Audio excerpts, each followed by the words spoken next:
We focus on history,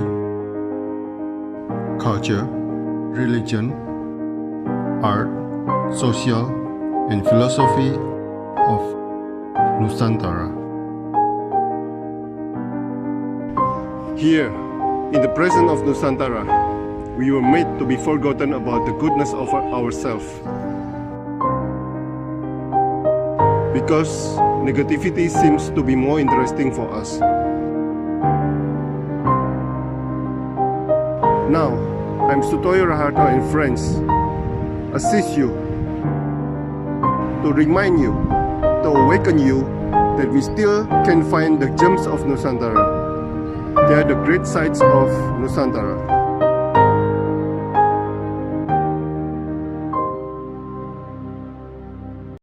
Selamat pagi Bu Lydia Christine Sinaga. Wow, Boru Batak ini. Ya Pak, betul sekali. Saya kenal Boru Batak ini orang-orang kuat, wanita-wanita kuat semua. Iya Pak. Loh, Sinaga ini dengan Bu Dolorosa kan sama ini, Dolorosa Sinaga. Iya betul. Jadi memang Sinaga mungkin termasuk marga yang cukup banyak ya Pak ya untuk di kelompok etnik Batak ya. Iya, Jadi iya. memang ya termasuk salah satunya Bu Dolorosa mungkin, tapi belum pernah saling kenal juga. Oh. Tapi sudah sering baca nama beliau juga. Oke, selamat pagi Bu Lydia Christine Selamat Sinaga, pagi. seorang peneliti di Pusat Riset Politik Badan Riset dan Inovasi Nasional. Betul. Wow. Nah, ini badan negara, Bu, berarti ya? Betul, iya, Badan Riset dan Inovasi Nasional ini nama baru kalau boleh dibilang ya Pak. Dulu kita badan baru yang merupakan gabungan dari beberapa lembaga pemerintah yang di bidang riset. Sebelumnya kita di Lembaga Ilmu Pengetahuan Indonesia atau LIPI ya Pak ya. LIPI. Tapi mulai tahun 2021 bersama dengan BPPT, Batan, itu kita dilebur dalam satu badan namanya Badan Riset dan Inovasi Nasional. Jadi ini termasuk diskusi pertama saya pakai embel-embelnya BRIN nih. Iya. Biasanya pakai LIPI. BRIN ya, Bu ya? Betul, Pak. Betul. Oke, saya mulai pertanyaannya, Bu ya. Ini saya Ya. share screen. Nah, ini. Oh, iya. Oke, Hidden Gem of Glodok ya. Ini judul yang sangat menarik untuk saya, Bu. Tulisannya sangat menarik. Bukan di mangkuknya, bukan di permennya, tetapi di produsen. Di balik produk ini semua di Glodok tentu saja. Apa yang menarik tentang negara China untuk Anda sebagai seorang peneliti, Bu? Silakan. Iya, berbicara apa yang membuat saya tertarik tentang Cina atau Tiongkok ya Pak ya. Mungkin ini panjang karena itu menjadi sejarah panjang saya juga sejak saya kuliah di bangku S1 gitu ya Pak. Jadi waktu itu sebenarnya karena saya di jurusan hubungan internasional, tentu kita mempelajari negara-negara di dunia ya. Nah, terus dalam konsentrasi saya mengambil Asia Timur. Nah, waktu saya belum terpikir nih, suatu saat saya akan mengambil skripsinya tentang Cina. Dan waktu tahun 2001 itu, waktu itu kan masih lagi, saat itu Cina baru masuk WTO, dan ibaratnya booming lah keluarnya Cina saat itu ya. Dan saya menulis skripsi saat itu tentang politik reformasi perusahaan negara di Cina tahun 78 gitu. Nah, diawali dengan skripsi, kemudian saya setelah lulus, bukan di 2001, saya tulis skripsi itu sekitar 2004 ya. Terus kemudian saya masuk di LIPI, di Pusat Penelitian Politik LIPI, dan ternyata memang kajian saya atau skripsi saya tentang Cina lah yang membawa saya masuk di situ, di lembaga itu. Kemudian memang meskipun belum ada riset yang kelompok riset yang secara khusus membahas soal Cina saat itu, namun di beberapa kajian saya masuk dan ibaratnya mengembangkan sendiri juga, menulis sendiri artikel-artikel pendek untuk dimuat di website Pusat Penelitian Politik, saat itu namanya Pusat Penelitian Politik LIPI. Jadi setiap bulan saya saya membuat satu tulisan yang kemudian membawa saya semakin melihat ya Cina di waktu itu kan masih di tahun 2006 ya, masih 15 tahun yang lalu lah gitu. Cina masih menjadi pemain baru ibaratnya mulai masuk WTO, kemudian dia semakin terbuka dengan Global. perdagangan internasional, global gitu ya Pak. Nah, eee, di balik itu semua sebenarnya kalau tadi bahwa bahasanya hidden gem of Glodok itu sendiri, saya pikir ya itulah Cina gitu. Di balik ekonominya yang luar biasa hari ini gitu, tapi kita tidak bisa melihat Cina, Tiongkok saat ini seperti saat ini saja. Artinya kita harus juga melihat ke belakang bahwa di situ tuh prosesnya sangat panjang. Kalau kita mempelajari sendiri bagaimana mereka melakukan reformasi ekonomi itu, benar-benar negara ini mampu membangun ekonominya kuat dahulu, baru dia berani terbuka dengan dunia luar gitu. Dan ini di salah satu artikel pendek saya juga, itu yang bagi saya yang bisa kita pelajari juga dari Cina cara membuka dirinya saat itu. Meskipun memang saya juga tidak mau melihat Cina lalu kita menjadikan sebagai plug role model atau apa, karena harus kita ingat juga sistem politik kita sangat berbeda dengan Cina. Artinya tidak bisa juga kita melihatnya hanya dari segi kemajuannya saja, tapi menurut saya banyak hal yang tersembunyi dari megahnya atau tidak hanya di bidang ekonomi tentu, saat ini di bidang politik, militer juga mereka menggeliat atau muncul sebagai another superpower gitu. Tapi kita harus melihat proses panjang, cara mereka membangun ekonominya, berdarah-darahnya, kemudian bertahapnya, lalu bagaimana pemimpin Cina yang ada beberapa generasi itu adalah pemimpin yang ibaratnya memang dengan sistem masyarakat juga ya, yang cenderung tersentralisasi jadi lebih patuh terhadap pemimpin. Tapi saya melihat banyak hal sebenarnya yang harus kita pelajari dari proses mereka. Mereka tidak ujuk-ujuk menjadi sebuah negara yang ekonomi begitu kuat gitu. Jadi pembukaan secara bertahap, memajukan ekonomi domestik itu menjadi kunci saya pikir untuk kemudian bisa bertarung di pasar global hari ini. Dan itulah yang kita lihat Cina hari ini yang mampu mentransformasikan kekuatan ekonominya menjadi kekuatan politik juga untuk hari ini gitu. Itu sih Pak. Ini mungkin akhirnya berproses sampai hari ini ya, meskipun kesininya saya memang mulai tidak hanya Tiongkoknya, tapi mungkin saya udah melihat bagaimana sih komunitas Tionghoa di Indonesia juga dalam konteks itu gitu. Wow, Ibu pernah nonton film Huoze to Live? Belum Pak. Belum ya? Nanti saya Baik. kirimin ya. Baik. 2 minggu lalu saya buka pelajaran tentang itu soalnya. Ya. Baik.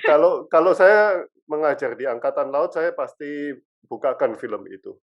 Oke. Soalnya sampai kemarin ada siswa saya komandan di sini juga minta film itu, dan saya kasih penjelasannya karena dia ingat banyak di Angkatan Laut, di TNI mereka tanya, dan bagaimana Cina bisa maju sampai sekarang. Oke. Ya itu berdarah-darah itu. Iya. Nah, di suatu artikel Anda menulis, kita kerap ambigu dalam menerima etnik Tionghoa sebagai warga negara Indonesia yang utuh. Nah, apakah ini hanya pandangan keindonesiaan saja, Bu Lydia? Sedangkan Tionghoa di pandangan kenusantaraan sudah bercampur sampai akar rumput yang sudah tidak ada bahasa menerima atau tidak menerima etnik Tionghoa karena sudah tercampur jadi satu. Silakan. Ya, ini memang pendapat saya demikian. Memang mungkin berdasarkan ini juga ya pengalaman riset saya juga gitu. Secara lebih intens meneliti soal komunitas Tionghoa sebenarnya sejak 2018 ya, dan sejak 2018 sampai tahun ini juga saya melakukan riset lapangan di beberapa kota di Indonesia yang memang mayoritas mempunyai komunitas Tionghoa yang cukup signifikan secara jumlah gitu.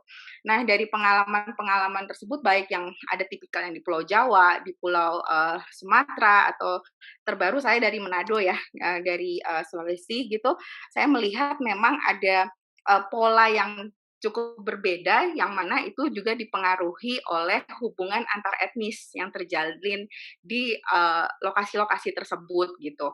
Di Kalimantan juga di Singkawang saya juga sudah pernah ke sana, yang itu salah satunya dalam buku saya juga yang terbit 2020 ya. Nah, dari situ saya melihat memang yang seperti Bapak bilang pada di komunitas-komunitas tertentu, di wilayah-wilayah tertentu itu sudah bercampur begitu, karena kita paham sejarahnya bagaimana gitu kan, sejak migrasi pertama sudah melakukan perkawinan campur gitu kan. Nah, apalagi misalnya kalau kita lihat komunitas Tionghoa Benteng di sini, di Tangerang deket di sini juga gitu kan, bagaimana juga justru sudah sejarahnya udah lebih panjang gitu ya. Nggak hilang. Tapi ya, tapi saya melihat ketika misalnya kita melakukan wawancara, artinya saya memposisikan diri juga sebagai seorang non-Tionghoa ya, Pak, ya. Dan saya juga, dalam keseharian saya di lingkungan-lingkungan yang saya datangi, atau di lingkungan keseharian saya juga seringkali dalam hal-hal kecil, dalam hal-hal kehidupan sehari-hari itu menemukan ambiguitas itu melihat misalnya, komunitas Tionghoa gitu. Jadinya ya dalam kehidupan yang relatif damai, artinya kalau tidak ada terjadi ya dalam relasi yang biasa-biasa saja, itu memang cenderung ya kita cenderung lebih santai ya, nggak ada macam-macam lah ibaratnya gitu.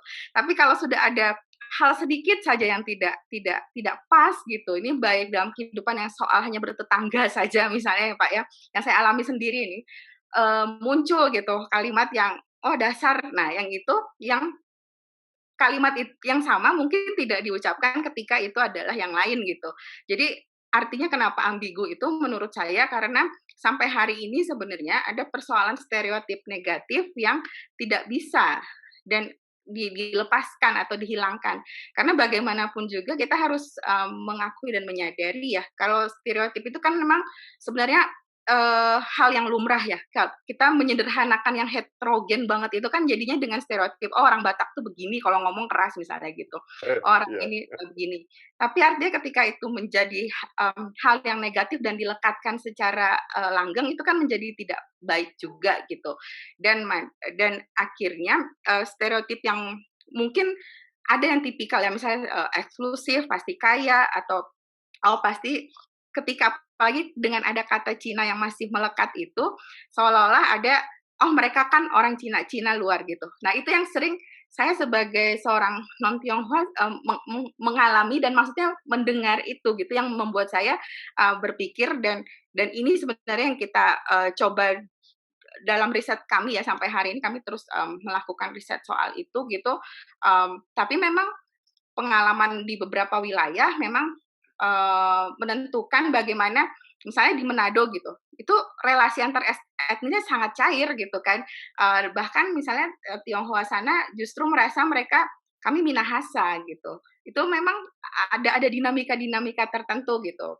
Nah mungkin kalau di Pulau Jawa itu agak lebih berbeda lagi gitu. Jadi memang yang penting dalam ambiguitas itu memang masih terasa sebenarnya, tapi dan muncul memang dalam situasi-situasi yang, ada itunya ya. Jadi, Penting.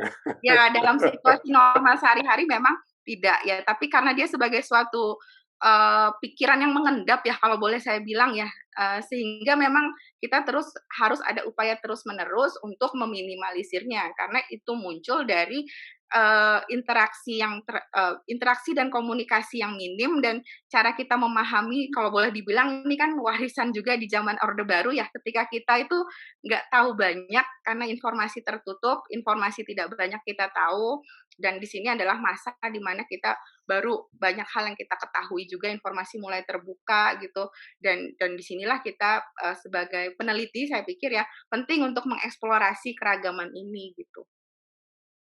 Oke.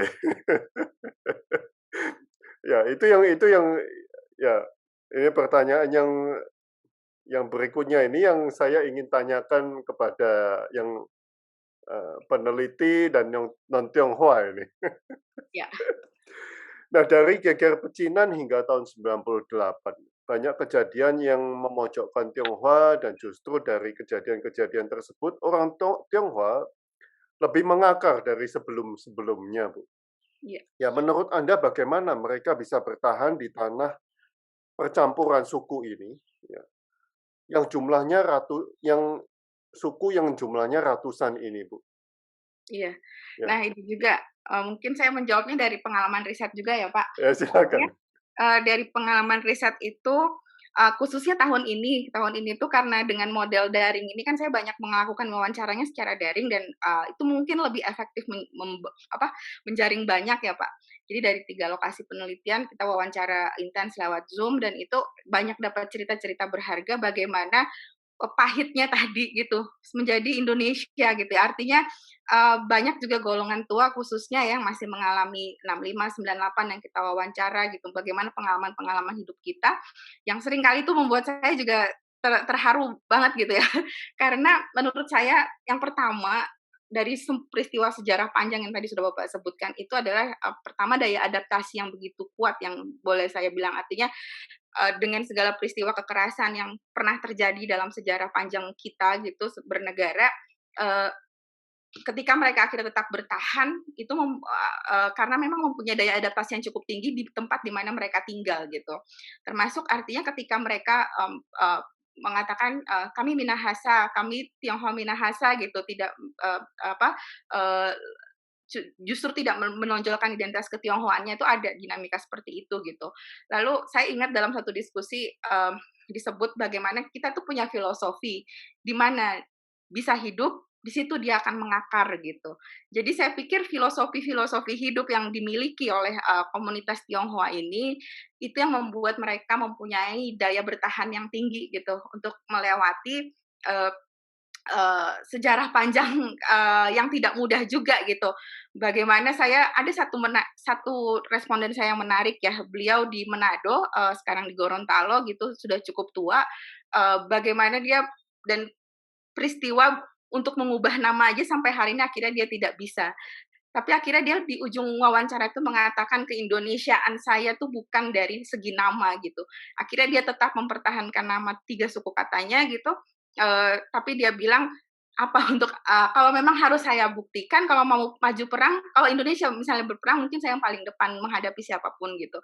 Artinya, mungkin banyak yang tidak tahu ada peristiwa-peristiwa atau ada sejarah panjang mulai dari soal nama saja atau bagaimana untuk mendapatkan satu surat bukti kewarganegaraan gitu, atau bagaimana ayahnya menunggu-nunggu sampai akhirnya ayahnya meninggal sebelum mendapatkan surat kewarganegaraan itu paling tinggal sebulan lagi, sehingga karena ayahnya meninggal belum sempat mendapat surat kewarganegaraan, berdampak kepada anaknya menjadi stateless gitu. Nah, hal-hal seperti itu dan mereka masih bertahan yang membuat saya cukup, terharu ya, artinya, tidak mudah. Seperti saya mengaku Indonesia, tapi saya kan tidak membuktikan saya punya SBKRI gitu kan. Tapi ada komunitas gitu yang harus untuk membuktikan itu harus mempunyai surat pada zaman itu gitu kan. Tapi ini sebenarnya yang menurut saya, hal yang ketika kemarin sempat ada rame soal kembali lagi waktu itu sempat ada sentimen segala macam, dan ketika saya satu sisi mendapati cerita-cerita demikian yang cukup mengharu biru gitu, saya berpikir, eee, mungkin saya belum seberapanya gitu. Yang akhirnya saya boleh bilang daya adaptasi dan daya bertahan, daya juang yang cukup tinggi lah gitu, sangat tinggi boleh bilang. Daya adaptasi ya. Iya. Ya, ya. Nah, sebagai orang Batak, apa persamaan budaya Batak dan budaya Tionghoa, Bu? Ini mesti ada kesamaannya ini. Iya menarik nih. Seberapa dalamkah kedua budaya ini saling mempengaruhi? Mungkin dijawab yang pertama dulu, Bu. Kalau yang pertanyaan kedua ini lebih ke sejarah Batak Batak dan Tionghoa. Silakan. Iya. Eee, ini kalau saya sendiri ya, melihat gitu dari, berapa tahun riset saya dan membandingkan atau melihat saya sebagai orang Batak gitu, hal pertama yang saya lihat adalah tentang penghormatan terhadap orang tua dan leluhur ya, kalau boleh Leluhur, ya. dibilang. Ketika saya, tahu ada tentang cengbeng ya, bagaimana ziarah kubur itu dilakukan, dan waktu saya ke Singkawang tahun 2019 itu pas mau cengbeng gitu. Dan waktu itu kan toko ramai, udah gitu saya bercerita juga gimana flight itu dan hotel tuh penuh gitu. Terus saya bertanya, "Emang datang dari mana?" Gitu kan. Iya, mereka yang perantauan, ada juga yang memang mereka di Taiwan itu datang kalau pas cengbeng gitu, mereka yang di Jakarta gitu. Eee, Kemudian tahun berikutnya saya juga, melihat lagi gitu ke pas, fenomena Mocengbeng itu saya dan, ada apa ya, pas ketika saya wawancara ngobrol juga tentang apakah masih melakukan ritual cengbeng gitu, ada salah satu pertanyaan kita gitu, dan, memang di beberapa masih ada meskipun tidak semua ya, kalau Imlek rata-rata masih semua gitu. Nah di situ saya, ada salah satu responden yang menjelaskan kenapa itu harus dirayakan gitu.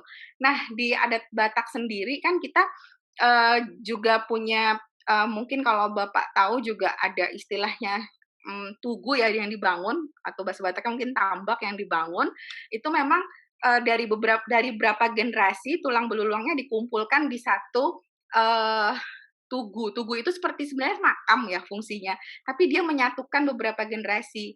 Mungkin kalau belum masuk ke sana tuh bisa dikuburkan dikuburkan sendiri-sendiri, tapi nanti suatu saat ketika misalnya anaknya sudah cukup mampu, karena itu harus dipestakan juga, itu kemudian disatukan di satu tugu itu gitu.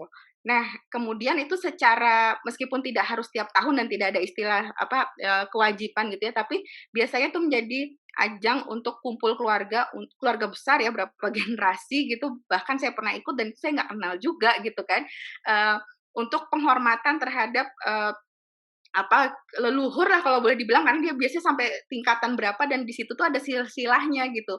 Ini lahir ini segala macam gitu. Jadi saya tahu, oh kakek saya yang melahirkan tuh neneknya ini gitu, di situ gitu. Dan itu terus bergenerasi itu dilakukan. Nah, ketika saya membandingkan saya bilang memang, dan di filosofi Tionghoa itu kan ada yang mengatakan, kalau kita mau rezeki bagus kita harus menghormati orang tua gitu. Nah hal-hal itu saya menemukan, wah sama nih gitu, kayak kita juga diajarkan demikian gitu, menghormati orang tua, bahkan mereka yang sudah meninggal pun kita berikan tempat yang terbaik, kita satukan di tugu itu, kita ada upacara apa acara keluarga untuk berkumpul berdoa gitu kan. Nah hal-hal itu yang saya melihat, mungkin untuk pengamatan saya sejauh ini ya, karena saya juga belum berani bercerita saya apa, tentang budaya Tionghoa yang lebih luas, mungkin dengan segala, keterbatasan, pengetahuan saya gitu, dan juga sebagai seorang Batak yang, eee, apa, relatif muda juga sih, Pak, gitu. Jadi itu yang saya lihat gitu, keterkaitan antara budaya Batak dan Tionghoa sendiri. Oke. Nah, kalau ya seberapa dalamkah kedua budaya ini saling mempengaruhi, Bu? Kalau ditanya seberapa dalam sih saya, Pernah mendengar atau pernah meneliti atau pernah belum sampai ke situ sih, Pak, belum sampai? penelitian saya. Tapi saya mendengar itu pernah ada satu diskusi ya, seorang Tionghoa yang sudah lama tinggal di Tarutung gitu ya, di Sumatera Utara, dan, bagaimana, anak-anak beliau pun itu menikah dengan orang Batak gitu, dan beliau pun bergerejanya di HKBP gitu, yang gereja orang Batak gitu ya. Dan memang dia bilang, saya ini sudah berhula-hula itu semacam hula-hula itu istilah untuk menyebut, apa, keluarga dari istri atau menantu gitu yang perempuan gitu. Nah eee, itu sangat dihormati dalam orang Batak gitu. Saya sudah dan perkawinan campur itu kan sebenarnya cukup cukup banyak ya kita temukan ya antara Batak dan Tionghoa gitu ya. Tidak asing lah gitu saya dengarnya. Nah, dan apalagi misalnya mungkin yang, pengalaman Bapak tersebut yang di Tarutung gitu kan, sudah sedemikian, artinya mudahnya mudahnya untuk, berbaur atau masuk ke dalam satu budaya dengan budaya lain itu kan tentu ada, ada kesamaan, ada titik ya yang mempertemukan, dan itu memang, pas saya pernah juga diskusi, tapi beliau justru di, Tionghoa Benteng ya, itu juga beliau mengatakan, "Banyak nih kesamaan kita nih budaya Batak dengan, Tionghoa," gitu. Nah itu memang saya belum, karena waktu itu topik dan kita ramai-ramai, jadi memang saya nggak mengeksplor lebih jauh, pendapat beliau, tapi beliau sendiri yang mengatakan bahwa, eee, ada atau banyak gitu. Tapi saya lambat laun saya mulai melihat di angle mana, titik mana, tapi ketika melihat perkawinan campur, cerita dari Bapak yang di Tarutung gitu, saya melihat ya pastinya ada ketika 2 budaya saling bertaut lewat perkawinan campur dan itu kan yang sebenarnya, akulturasi itu boleh terjadi itu kan sebenarnya paling efektif sebenarnya juga lewat, kawin campur itu sendiri gitu. Dan ini juga kalau boleh bilang pengalaman di, waktu saya di Manado itu banyak kan menjawab memang perkawinan campur itu yang membuat sebenarnya mereka sudah nge-blend sekali gitu, ibaratnya lebih mengaku sebagai Minahasa itu akibat perkawinan campur yang terjadi bergenerasi, gitu. Kawin campur itu yang Iya. paling efektif. Itu juga dilakukan di Thailand. Oh, oke. Iya, Ya, ya, ya. Heeh. Wow. menarik itu memang. Pak Suyena ada pertanyaan? Ini pasti ada. Adakah kajian ekonomi mengenai gelodok, Bu? Silahkan. Oke, kalau kajian ekonomi belum ada sih Pak, jujurnya saja gitu karena, eee, kalau ya saya mungkin ya Pak di lembaga riset lain atau mungkin, saya kurang tahu gitu, tapi untuk di, tempat saya sendiri dan di tim saya sendiri sebenarnya kita, tidak melihat soal ekonomi karena basic kami juga politik dan, ya kalau boleh dibilang sebenarnya foto yang tadi itu sebenarnya itu waktu saya riset soal kopi sebenarnya. Jadi tulisan saya yang terbaru itu yang di buku Tionghoa dan Budaya Nusantara itu saya membahas soal budaya ngopi gitu. Dan ketika saya keliling Glodok, saya menemukan vote itu, saya ke Kopi Takye itu, nah pas di gang depannya itu saya menemukan itu gitu. Jadi saya sendiri pun jarang ke Glodok ya. Artinya tapi mungkin, secara riset kami memang lebih tertarik melihat, aspek budaya sejarah dan politik gitu. Gitu sih Pak sebenarnya. Mungkin, ya makanya saya kemarin pas lihat judul acara Pak Stoyo mengambil itu, wah. Ya, soalnya kalau ngomong gelodok ya pasti Iya, China. iya, betul. Bu, tapi sebagai seorang peneliti yang berbasis politik dan sebagainya, efektifkah metode Orde Baru untuk atau ini kita bisa tarik sampai ke VOC dan Belanda, efektifkah mereka untuk tidak memberi hak politik di dalam suatu negara ini, Bu? Iya, kalau saya pribadi, pendapat saya, tidak efektif gitu. Tidak Karena efektif? ya kebijakan Oh, tersebut gitu, artinya, mengebiri hak politik ya, gimana karena apa? Karena justru dengan, mengebiri hak politik tersebut, itu yang membuat kita melihat menjadi semakin asing menurut saya. Karena apa? Eee, karena itu justru semakin memperkuat stereotip bahwa Tionghoa itu hanya mengurusi bidang ekonomi gitu, hanya menjadi pedagang, bekerja untuk sektor-sektor atau bahkan sampai ke bidang pendidikan ya, pilihannya di ekonomi, akuntansi gitu, jarang yang misalnya ke mungkin hukum udah lebih banyak gitu ya, tapi jarang misalnya bahkan salah satu responden saya pas ngambil ilmu hubungan internasional yang mana itu politik gitu basic-nya, itu orang tuanya, "Ngapain sih kamu ngambil itu?" Gitu. Masih yang seperti itu gitu. Jadi itu perdampaknya menurut saya panjang ya. Nah itu yang membuat akhirnya, stereotip mengenai eksklusif dan hanya, mengurusi ekonomi itu semakin kuat.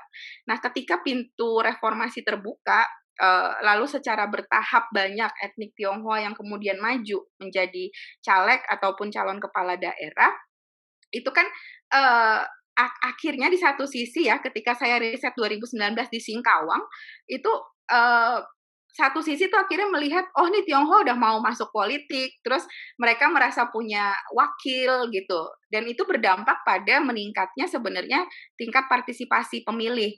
Khususnya misalnya kalau kita tahu lah Singkawang persentase Tionghoa di sana cukup tinggi ya, dan memang selama misalnya Orde Baru, itu udah kayak, paling kita nggak dapat hak pilih, paling kita nggak dapat surat suara gitu, tuh dulu terjadi akhirnya menimbulkan apatisme gitu.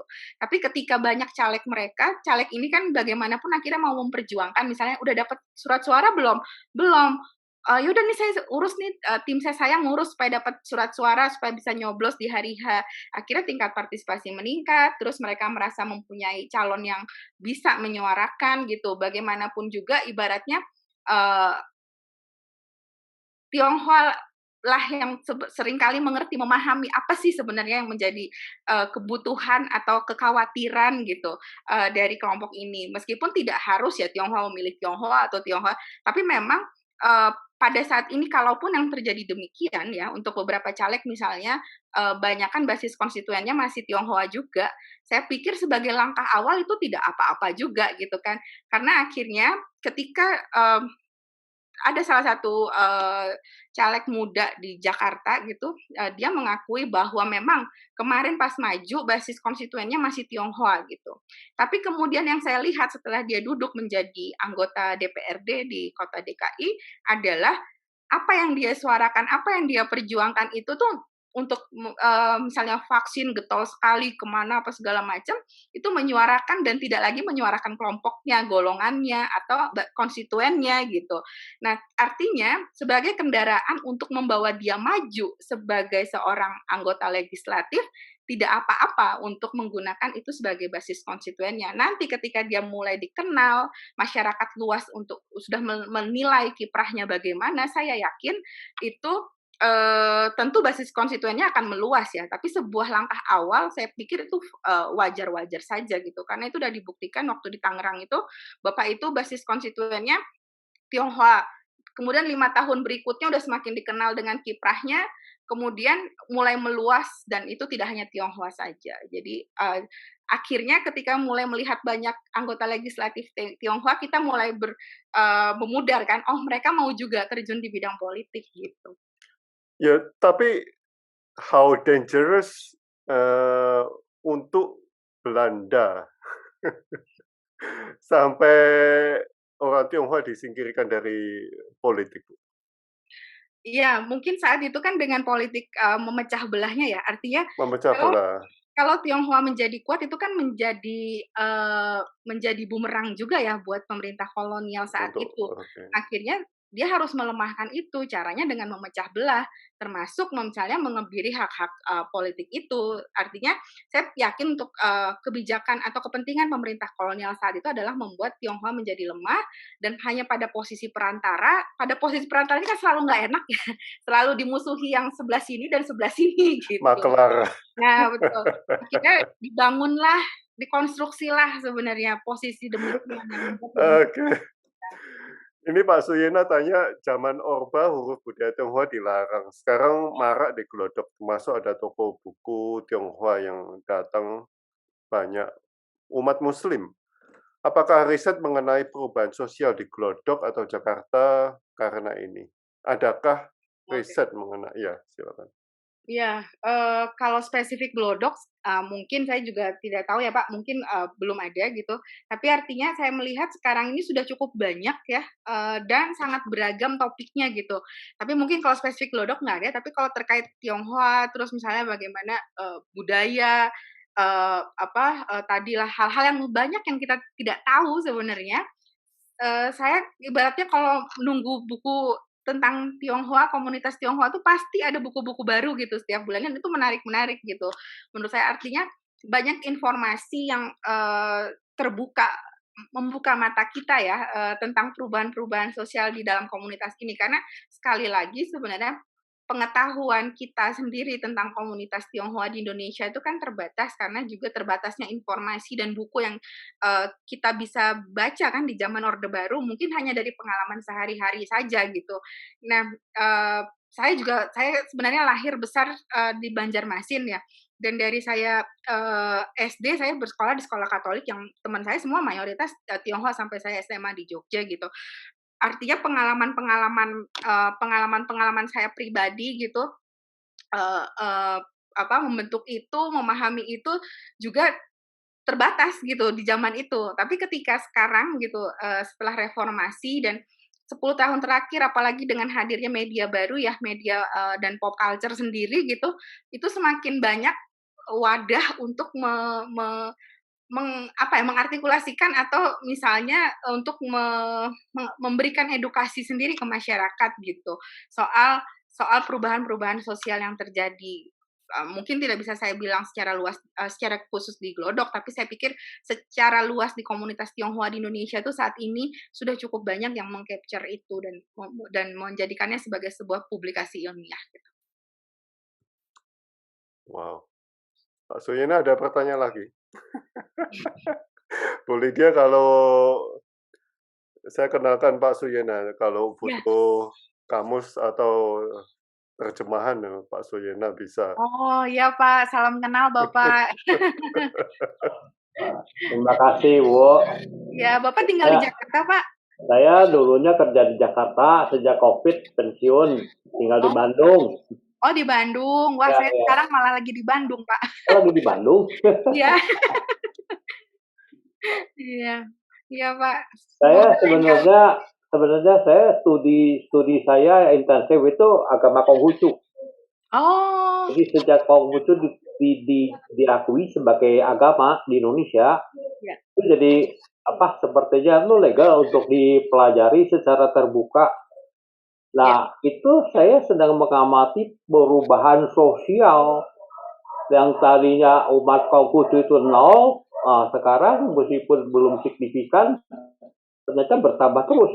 Ya, betul. Nah, cuman sekarang masalahnya kan kekurangan literatur. Iya, Tapi betul.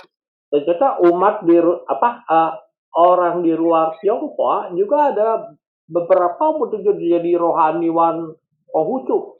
Nah, ini menarik. Betul. Ibu pernah dengar nggak itu? Iya, jadi Nah, ada beberapa. iya, betul, Pak. Jadi menarik diteliti, Bu. Iya, jadi Itu harus tematakin. betul. Jadi sebenarnya mungkin sedikit saya cerita juga dengan riset kita tahun ini, kita mau melihat sebenarnya salah satu chapter-nya itu melihat faktor agama ya terhadap identitas Tionghoa gitu. Nah, untuk Konghucu sendiri sebenarnya saya pernah almarhum Pak Rudi yang di Tangerang ya Pak, pengurus Matakin Ya, juga. ya, ya. Ya, saya wawancara beliau di 2019 dan di situ sebenarnya ketika wawancara dengan beliau itu yang membuka mata saya terkait dengan penganut Konghucu di Indonesia gitu ya. Kemudian hasil dari wawancara dengan beliau lah yang kemudian mengantar saya dan tim untuk mewawancarai kalau mungkin levelnya harusnya dirjen ya Pak, kalau di Kementerian Agama khusus untuk Konghucu gitu. Nah, akhirnya kita ketemu dengan tapi ternyata tidak seperti agama-agama lain yang di bawah level dirjen, untuk Konghucu itu di bawah Kepala Pusat Bimbingan dan Pendidikan Konghucu. Nah, levelnya eselon 2 mungkin ya. Nah, justru kepalanya juga bukan Konghucu, justru dari penganut agama. Ya, sampai sekarang kalau nggak salah masih juga, Pak.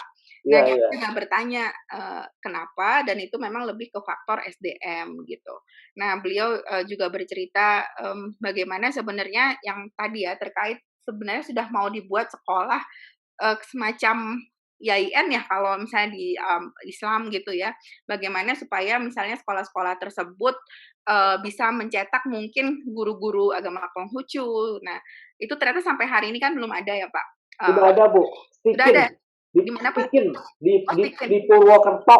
Oh, akhirnya di Purwokerto ya, Pak. Karena ada. Tikin Sekolah Tinggi Agama Konghucu. Itu baru satu-satunya di dunia. Ya. Oh, karena waktu itu sempat mau didirikan di itu katanya Mbak, di Bangka apa Belitung gitu, di Bangka, tapi tanah sudah tersedia tapi kemudian belum jadi gitu. Ya waktu itu memang saya 2019 ya wawancara dengan beliau. Nah artinya memang akhirnya saya membuka mata saya gitu terkait dengan sebagai sebuah boleh dibilang karena baru diresmikan oleh negara setelah reformasi ya.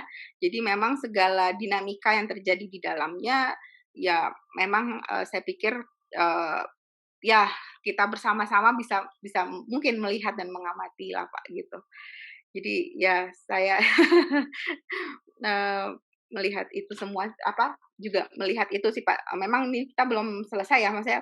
Tadi Bapak juga nanti mungkin kapan-kapan kami dari tim juga bisa ngobrol lebih jauh nih dengan Pak Suyena nih.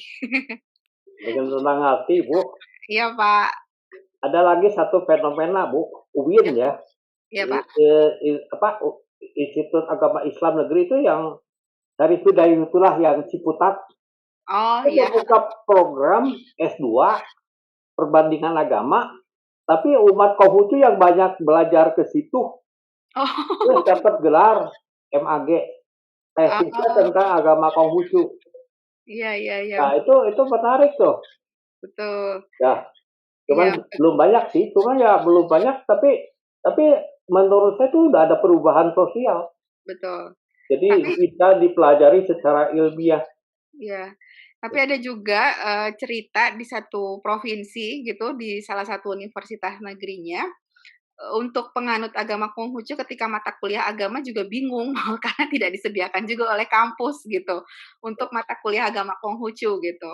Sehingga ketika mau mencari nilai untuk, mata kuliah tersebut gitu, akhirnya, ya artinya ada aspirasi sebenarnya dari bawah bagaimana, dengan dengan semangat kesetaraan, semua agama itu sebaiknya juga disediakan gitu. Meskipun memang dari segi penganut seperti yang Bapak bilang tadi semakin bertambah, tapi mungkin jika dibandingkan dengan agama lain mungkin tidak tidak secara jumlah ya, tidak sebanyak itu, tapi untuk, sekolah-sekolah khususnya misalnya universitas, negeri atau sekolah-sekolah negeri juga tetap disediakan sehingga buat, siswa atau mahasiswa yang Konghucu tidak kesulitan gitu untuk memperoleh, guru.